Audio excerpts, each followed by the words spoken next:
आदिवासी समाज के मेरे साथियों, रुकिए, जरा कलेजे पर हाथ रखकर सोचिए, क्या यह मुमकिन है कि स्कूल, जिसे हम बच्चों का सबसे सुरक्षित मंदिर मानते हैं, वहां एक मासूम 14 साल की आदिवासी बेटी को 1.5 साल तक हवस का शिकार बनाया जाए? और शर्म की बात देखिए, दरिंदगी करने वाला कोई और नहीं, स्कूल का मुख्य अध्यापक साया सिंह वसावे है।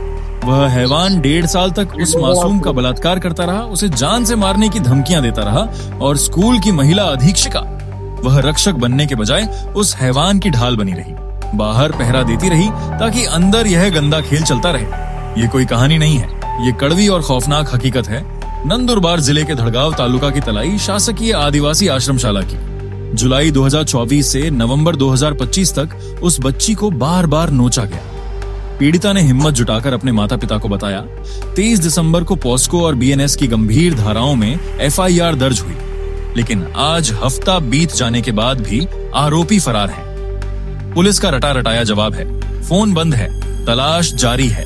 मैं पूछना चाहता हूं प्रशासन से, जब आदिवासी युवक हक की लड़ाई के लिए आंदोलन करते हैं तो 300 लड़कों को 2 दिन में जेल में डाल दिया जाता है, लेकिन एक मासूम की अस्मत लूटने वाला हैवान पुलिस को नहीं मिल रहा।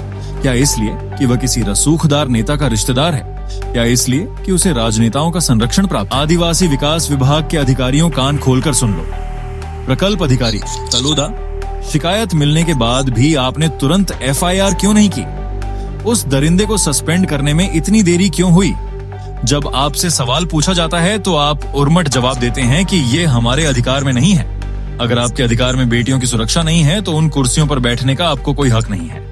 आज तलाई गांव में सन्नाटा है। स्कूल के शिक्षक डरे हुए हैं और खौफ के मारे माता पिता अपनी बेटियों को स्कूल से वापस निकाल रहे हैं। खबर तो यहाँ तक है कि इस मामले को दबाने के लिए 17 लाख रुपए की रिश्वत और समझौते का गंदा खेल खेला गया। हमारे लोक प्रतिनिधि कहाँ हैं? विधायक जी कहते हैं जानकारी ले रहा हूँ। सांसद जी का घर स्कूल के पास है, पर चुप्पी साधी हुई है। क्या आप सिर्फ चुनाव के वक्त आदिवासी समाज के पास आएंगे?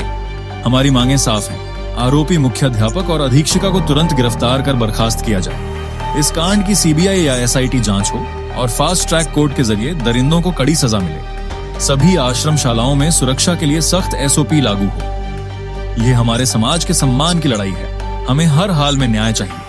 उठो मेरे नंदुरबार के वीरों और बिरसा के शेरों, अपनी बेटियों की अस्मत बचाने के लिए अब जागना ही होगा। जुल्म के खिलाफ हुंकार भरो और इस उलगुलान का हिस्सा बनो। आज नहीं लड़े तो कल बहुत देर हो जाएगी।